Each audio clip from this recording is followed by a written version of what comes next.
estou preparando uma resenha especial. Infelizmente, a gente não pode utilizar o vídeo. Primeiro que se eu utilizar o vídeo original, ele está todo em russo, não vai dar para traduzir aqui. E o vídeo que está traduzido, aí tem direitos autorais de emissora, a gente não sabe se... Já aconteceu no passado de eu utilizar da emissora lá, isso deu problema. Mas eu vou passar a minha impressão sobre o que aconteceu, né? Vou ler aqui rapidamente, e aí a gente passa para as minhas impressões. Eu li e reli várias vezes o material, assisti, na verdade, os vídeos, né, o pronunciamento do próprio Putin.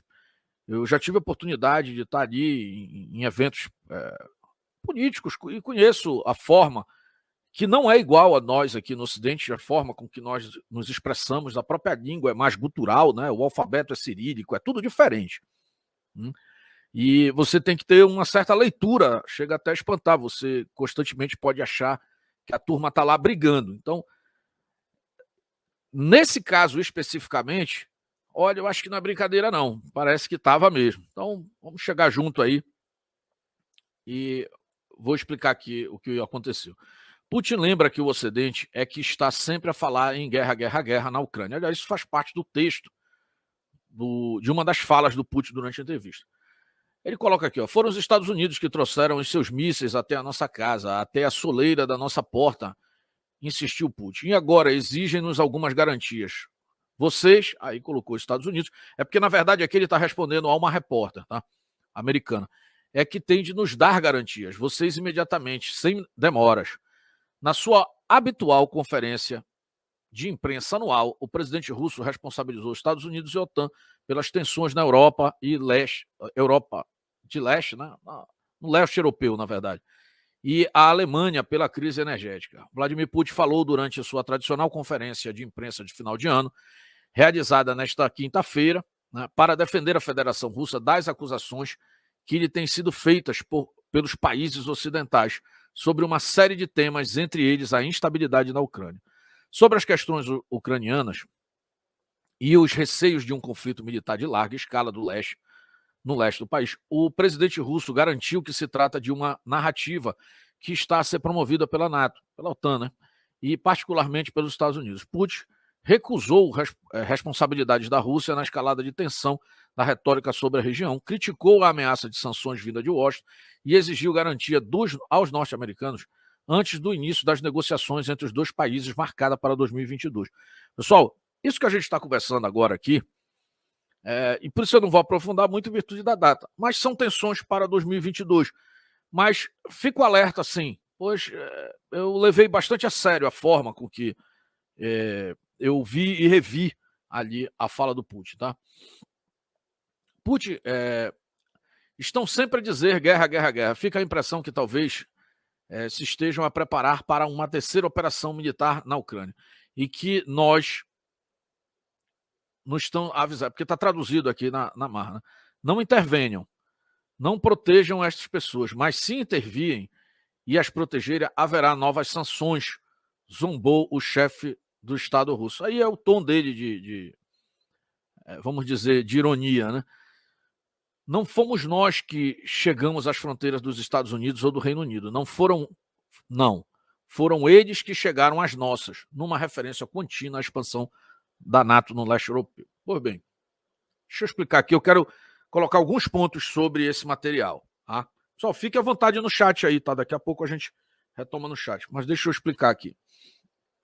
Olha, esse evento anual do Putin, ele se coloca ali à frente, é um lugar gigantesco, eu já estive em um desses eventos aí, é um lugar gigantesco, fica somente o Putin, eu não sei se você vai perceber por essa foto que está aí na imagem, sentado num palco enorme e as pessoas ficam bastante distantes, mas ele responde à mídia local russa e à mídia internacional. Me chamou a atenção dois questionamentos. Eu acho que acredito que era uma TV europeia, vou citar os nomes aqui das emissoras, e a outra uma TV americana, né, que estava lá e fez algumas perguntas.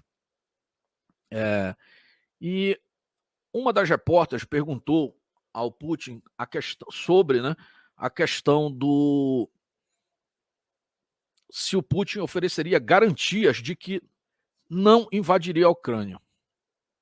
Ele respondeu de forma muito firme e a linguagem corporal dele um pouco diferenciada de outras entrevistas que ele dá de forma mais amigável, ou seja, ele falou em um tom que ele não estava brincando, nem estava em um tom relaxado. Ele cobrou, na verdade, do Ocidente, pois, segundo as versões russas, houve um acordo, eu já trouxe essa informação aqui para a gente conversar, esse acordo nunca foi formalizado, à época ainda do Boris Yeltsin com o Clinton, salvo engano. E antes mesmo disso, ainda com o Gorbachev, havia um entendimento de que, caso a União Soviética não projetasse o seu poder ainda na União Soviética, ainda nas décadas de 80, bem no início, ali até o início dos anos 90, não projetasse seu poder e se mantivesse em determinado ponto, após a dissolução ali do próprio Pacto de Varsóvia, que é, vamos dizer assim, é uma aliança, né, entre uma aliança militar entre as repúblicas soviéticas, que o Ocidente não avançaria sobre esses países.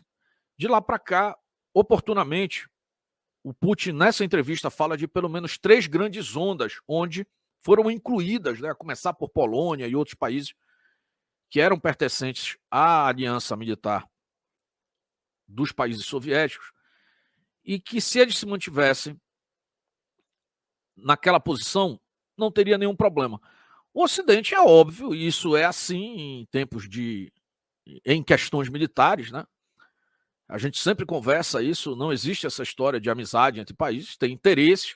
E quando você nota que teu maior inimigo está fragilizado, e era o caso da Rússia logo após a queda, né, do muro ali de Berlim e, consequentemente, a dissolução, né, do que um dia foi conhecido como União Soviética, que a turma não vai esperar o camarada se fortalecer novamente. Então, o que ocorreu ali imediatamente foi que o Ocidente desconheceu qualquer tipo de acordo informal e tratou de cooptar as ex-repúblicas soviéticas. Era interesse também dessas repúblicas sair do guarda-chuva, né, daquilo que estava sendo dissolvido, e isso aconteceu em algumas ondas. E o que ocorreu foi que, de fato, as fronteiras da própria Rússia começaram a ser acessadas diretamente por países que detinham alianças militares com o Ocidente, com a OTAN. E estabelecendo nesses países bases, treinamentos, acordos de cooperação e reciprocidade militar e, inclusive, posicionamento de armas táticas, né? Ou, segundo o próprio Putin reclama, armas até estratégicas. E isso nunca parou. E o que me chamou a atenção nessa matéria, é a primeira vez que eu já assisti várias entrevistas do Putin, mas é a primeira vez que eu vi ele jogar na cara do Ocidente o que realmente aconteceu. Ele chegou ao ponto, eu não sei se quem não assistiu, é realmente uma pena não poder colocar a matéria aqui, eu vou colocar no Telegram, no nosso grupo do Telegram, e no Pátria Book nós vamos colocar a entrevista com a legenda, né? Mas ele foi muito claro quando usou, né, de exemplo, dizendo que ele não tem interesse nenhum em expandir as suas fronteiras e que trata-se de eles precisarem ter garantias, pois, afinal, trata-se da segurança e soberania do território russo. Ele, inclusive, questionou questões muito antigas que pouco se falam, né, sobre a relação entre os Estados Unidos e o México, né? Inclusive, comparou a invasão, né, ou a retomada da Crimeia pela Rússia, que era território ucraniano, mas com bases militares russas, a situação entre os Estados Unidos e o México relativo ao estado da Califórnia, por exemplo. Se todo mundo se espanta por um lado e, por outro, né, se espanta quando o avanço é russo, mas não se espanta quando os Estados Unidos faz esse tipo de procedimento. É óbvio que há um distanciamento temporal gigantesco entre essas duas situações, né? Séculos que separam isso, mas ele fez a referência porque, em termos de Estado, em termos históricos, aí o tempo não é o mesmo do tempo de vida do cidadão, né? E uma das coisas que eu achei também muito interessante, e eu não sei se perceberam, foi ele ter citado que ele, como diretor, ex-diretor da KGB, ele fez questão de frisar isso. Sabe, ele fez, na verdade, uma colocação muito interessante, né? Ele foi questionado pela repórter do Ocidente, né, vou colocar assim, sobre o fato deles estarem fortalecendo as suas fronteiras. Olha, essa é a parte mais interessante e vou repetir, é a primeira vez que eu ouço o Putin falando estrategicamente e descortinando as conversas diplomáticas. Porque você vê uma série de marcações de reuniões diplomáticas e todo mundo sai sorrindo, apertando a mão e assinando tratados. Mas é difícil o ponto de retorno quando a fala foi tal qual o Putin falou. Ele citou abertamente dizendo o seguinte: olha, eu sou diretor da CIA, sou ex-diretor da KGB. E nós trabalhávamos com agentes duplos contra a CIA. Os seus agentes eram nossos agentes também. Falas do Putin. A gente sabe como vocês orientavam esses agentes e sabemos quais são as estratégias.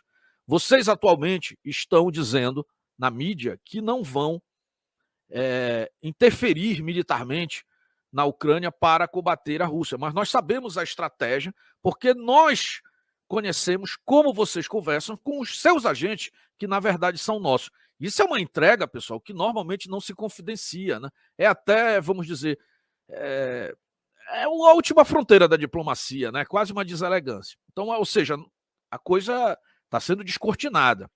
E é mais ou menos assim que a gente entende esse jogo. E ele continuou. Ele disse: nós sabemos que o ponto atual de vocês é fomentar, irritar aquela população que vocês enganaram. São todas palavras não literais do Putin, uma tradução livre aqui, nossa. E agora fomentam aquela mesma população com armamentos. Nós sabemos, o próximo passo de vocês será irritar essas pessoas contra nós para que eles avancem sobre o nosso território. Nós não permitiremos isso. Então, assim, o Putin deixou muito claro, que ele já conhece a estratégia. Aliás, os Estados Unidos, o Ocidente faz isso de uma maneira geral. Aliás, toda força militar que tem um bom serviço de inteligência sabe que melhor do que você usar os seus próprios ativos pessoais, principalmente para as democracias, é muito caro, mais caro do que equipamentos. Ativos pessoais são os soldados nacionais. Ou seja, para um europeu ou um americano dispor dos seus jovens para o campo de batalha, perderem as suas vidas, é muito difícil para um país ocidental convencer os seus nacionais de que isso é um bom negócio. Mas fomentar determinados países para conflitar os seus inimigos, fazendo com que os nacionais daqueles países confrontem o inimigo, e você apenas fomentando com armas e estratégias, ou no máximo conselheiros militares, isso é a jogada do momento. Aliás, foi assim no último século e provavelmente em outros tempos de guerra também foi utilizado. Mas é a jogada do pessoal. E ele revelou isso, ele deixou isso muito claro. E a resposta final foi: nós não deixaremos esse barato, nós vamos agir antes. Me lembrou, inclusive, muito o discurso que Israel costuma fazer de ataque preventivo, né? Na iminência de você ser atacado, você pode tomar providência. E aí ele terminou com essa frase dizendo: olha, não fomos nós que levamos mísseis para a fronteira entre o Canadá e os Estados Unidos ou para a fronteira entre o México e os Estados Unidos. Imagina se nós estivéssemos fazendo isso no momento. Eu já fiz essa análise aqui sobre a Rússia. É difícil para o Ocidente entender isso, porque a mídia vende o dilema russo ali com a Europa, sempre colocando aquele país como um grande vilão. Eu já fiz essa análise aqui, nas minhas caminhadas de geopolítica e defesa dos assuntos de defesa militar e da indústria de defesa militar do Brasil. Eu tenho algumas passagens aí, tanto pela Rússia quanto pelos Estados Unidos e outros países da Europa também, praticamente todos eles. E a gente entende que o discurso que se ouve aqui é diferente do que se ouve lá. E a minha impressão, e é uma opinião pessoal minha, é que, inclusive eu deixo isso claro quando o Brasil procura parcerias com a Rússia, é de que a Rússia é uma parceira muito mais vantajosa para o Brasil do que, por exemplo, uma China. E eu cito que a Rússia, por questões de limitação de orçamento e logísticas, e até pela a sua própria realidade atual, populacional, e o tamanho do seu território, tem uma doutrina muito voltada à preservação do seu ambiente de soberania. Ou seja, o interesse natural da Rússia, pelo menos pelos próximos 50 ou 100 anos, é manter o que eles têm. O que já é muita coisa, uma população de pouco mais de 140 milhões de habitantes para um território, que é o maior país do mundo, em termos geográficos. Com exceção, e eu sempre falo isso, da Ucrânia, pois a essência do russo é entender que a Ucrânia, na verdade, nasce já de um processo de divisão da própria Rússia. E ele também cita isso nesse diálogo. Olha, é muito profundo. Na verdade, eu tenho que fazer um vídeo de 1 hora só sobre essas falas que o Putin fez, porque ele revelou muita coisa. Revelou não, essas coisas são conhecidas. Mas o fato do líder daquele país, que não é uma pessoa muito fácil, que possui a personalidade que tem, falar disso abertamente, confrontando o Ocidente, é como se fosse a última trombeta, né, antes dos tambores da guerra. Muito interessante, e eu fico imaginando, com os líderes fracos que hoje existem no Ocidente, imagina o presidente dos Estados Unidos, não estou falando do povo americano, não, tá? O povo americano é maravilhoso, como o povo brasileiro, estou falando de líder, do quem está na frente do poder hoje, ou o grupo que está na frente, ou os líderes mais fracos ainda da Europa, que já se deixaram dominar, confrontados por esse tipo de personalidade. Tá? Moisés, você torce por quem nessa questão? Eu torço pelo Brasil. Eu torço para que a gente tenha a inteligência de entender o momento de manobras no tabuleiro geopolítico e nós possamos nos posicionar para, primeiro, caso a coisa escale, nós possamos estar posicionados em benefício do Brasil e, principalmente, evitando de nos envolvermos diretamente ao ponto de termos que sacrificar vidas dos nossos compatriotas brasileiros. Né? Esse é o meu ponto de vista. Mas essa estrutura está acontecendo. Eu entendo que, pelas falas do Biden e do Boris Johnson, que são os que comandam ali praticamente a OTAN, são os dois países mais importantes e, de ponto de vista bélico, mais pesados dentro da OTAN, né? Em não participar diretamente do conflito, ou seja, apenas fomentando, criando sanções, fomentando os nacionais da Ucrânia e impondo sanções à Rússia, eu acredito que o Putin vai conseguir todo ou parte do que está exigindo. E essa análise merece uma versão uma segunda versão, né? Aliás, uma continuidade, porque seria prematuro eu dizer o que eu penso sobre o segundo momento. Mas eu não deixo de comparar com determinadas situações que ocorreram entre a Segunda e a Primeira Guerra Mundial. Não deixo de comparar. E aí eu não quero dizer que é a mesma coisa, mas existe uma frase clássica, eu já usei várias vezes aqui, que o poder não conhece vácuo. E todo mundo que cede, você nunca está pedindo alguma coisa para alguém e a pessoa recua e fica um espaço entre você e a pessoa que recuou. Normalmente se ocupa esse espaço deixado. E se o Putin também perceber que foi muito fácil, pode ser que ele resolva escalar. Eu não acho que a Rússia hoje possui os meios necessários para uma expansão desenfreada. Mas eu acredito que, relativo à Ucrânia, o pensamento, o sentimento do russo é de que lá estão espalhados boa parte dos seus próprios nacionais. Aliás, foi assim que ele procedeu na própria Crimeia, onde a primeira estratégia, a estratégia imediata após a ocupação, foi a distribuição dos passaportes russos aos cidadãos que assim desejassem, além de promover lá o plebiscito, onde a própria população escolheu se tornar parte da Rússia e não mais da Ucrânia.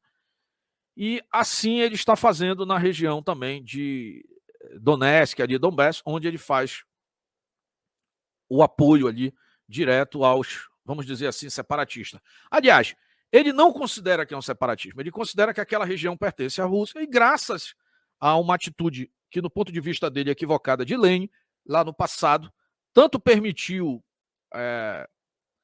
a delimitação, né, das repúblicas soviéticas ali, ex-repúblicas como são hoje, inclusive essa região ali, né, de Donetsk.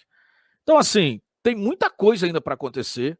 O Putin fala grosso na hora de sentar na mesa, e diferente de outros países, a gente precisa aprender essa lição, pessoal. Tá?